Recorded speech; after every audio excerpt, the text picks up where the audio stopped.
I've just watched episode 2 of The Rings of Power, and yeah, the excitement is continuing. The first point I want to make is how every single story arc I am completely engaged in. There's not a single one that I'm left wanting to hurry up a bit. Like, I'm not bored in any of the scenes because they're all introducing their own different conflicts. And you are seeing this through the different races now integrating.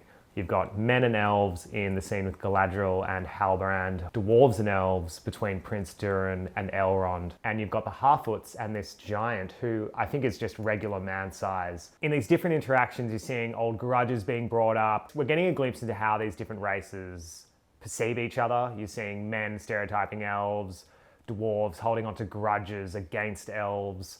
You're also seeing how the Harfoots are these explorative yet shy people who don't want to interact with anyone at all, while Nori, on the other hand, is trying to break that mold and learn from this mysterious giant that she has found. Another reason why each storyline is so entertaining is because they're offering their own genres to the viewer. You've got action and adventure in the scenes between Galadriel and Halbrand. You get some comedic moments in the interactions between Prince Durin and Elrond, as well as some horror in the scene where Bronwyn and Theo have to go off against this lanky orc that has a very creepy skin texture, which I also love, which goes into my next point. That lanky orc looked creepy as hell. The close-ups of its hairy mouth, the way it was shot from within the cupboard, and you just catch a thin glimpse of the edge of its body, and then suddenly it disappears. It was really creepy, and it made me remember how much I love the orcs in Lord of the Rings, how the majority of them were people in large makeup suits.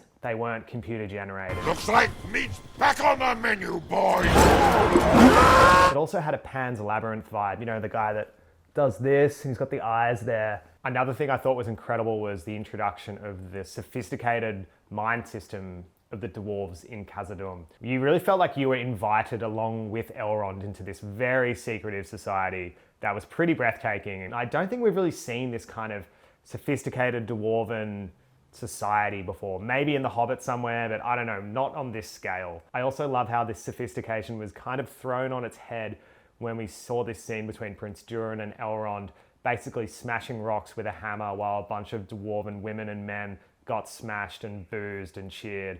This impending doom that keeps getting brought up is quite interesting when you consider this sophisticated dwarven mind in Khazad-dûm versus the Fellowship of the Ring, when the Fellowship arrives at the mines of Moria and it is just completely desolated. It's slightly ominous to think that perhaps some people are going to be facing a similar fate. Again, I think Markella Kavanagh is nailing it as Nori. She's such a captivating character. The scenes between Nori and the stranger feel quite removed from the rest of the story in a good way. They have their own sort of playful innocence about them and a bit of a mystical, magical energy that you don't know how it's going to affect the rest of the story, but you know it will in some way. Nori and Poppy's relationship is kind of reminding me of Frodo and Sam. It's kind of nice to see that sort of friendly Hobbit energy coming through when there's some quite dark themes getting explored already. I'm very excited about Theo's storyline. He seems to be dabbling in some dark magic that he shouldn't, and he weirdly seems quite excited by it, so that's kind of concerning. But I'm very excited to see what happens there. I'm also really keen to see Arondir in action. We haven't really seen him do many heroic things yet, but we can definitely tell that he's capable of it. Just crawling through that tiny claustrophobic space required a lot of bravery and definitely made me squirm. I'm keen to see him cut up some orcs, and yeah, a bit of that action would be good. Now it's time for my spoiler predictions, so if you don't want to know what I'm about to say, click off the video, pause it, stop watching it. In 3, 2, 1. I think it's pretty clear who this mysterious stranger is that's traveling around with Nori. It's probably Gandalf.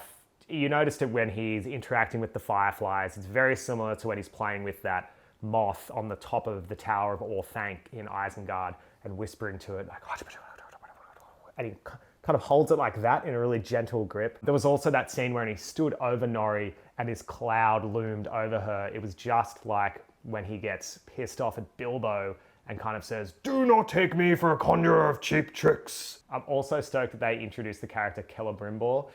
Let's just say he's going to be a big deal. He's corrupting something, and yeah, if you know, you know. I'll just leave it at that.